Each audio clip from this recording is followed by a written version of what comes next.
Yield 5 minutes to the gentlewoman from California, Maxine Waters, chair of the Out of Iraq Caucus. Gentlewoman is recognized for 5 minutes. Madam Speaker, I rise as chair of the 76-member Out of Iraq Caucus, and I will be followed by many other members during this hour. I rise in support of our troops and in support of this resolution opposing the President's escalation of this war. Madam Speaker, I support this resolution, hoping this will be a first step in ending this war and reuniting our troops with their families and loved ones. This is a non-binding resolution. The real test for this Congress is going to be whether or not we will continue to fund this war. For nearly 4 years, our troops have served bravely and admirably in Iraq. Unfortunately, the President and his administration has decided to pursue a political agenda when it decided to push for an invasion of Iraq. The President ignored the advice of dozens of experts inside and outside the government about invading Iraq. For example, the administration ignored the intelligence community's opinions about the status of Iraq's weapons of mass destruction programs.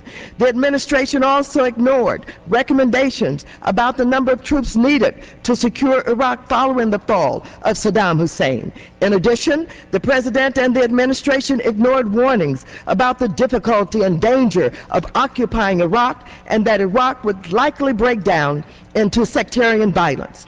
In short, the administration ignored everything that conflicted with its plan to invade Iraq.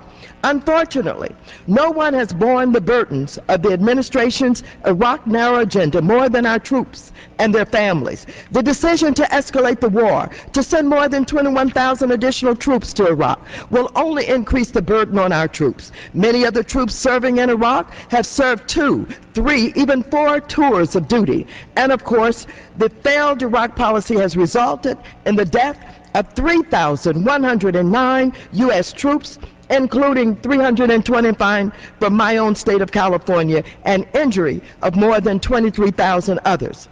Madam Speaker, many experts believe that the President's latest plan will not work, and early indications support that conclusion. About 5,000 troops have arrived in Baghdad since the President announced the plan in January, yet the violence and devastation in Iraq is increasing.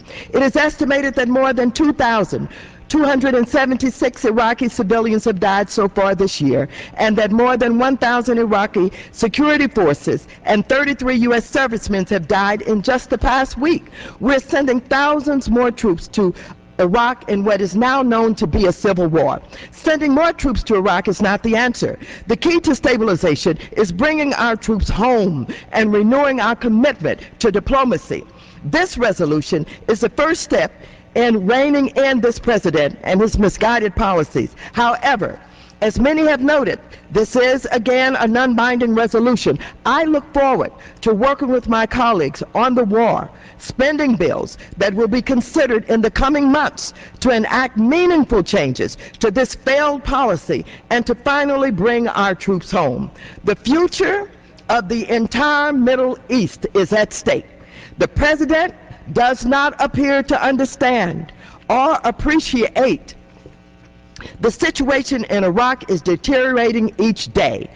We're losing. However, we can win, and we will win by using leadership to engage and unite rather than attempting to overpower and conquer. Who are we fighting?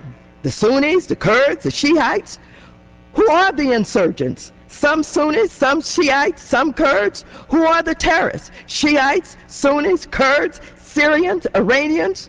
Who are we fighting? I don't think our soldiers know, and I'm not so sure this administration has really given the kind of deep thought and consideration to who we're really fighting.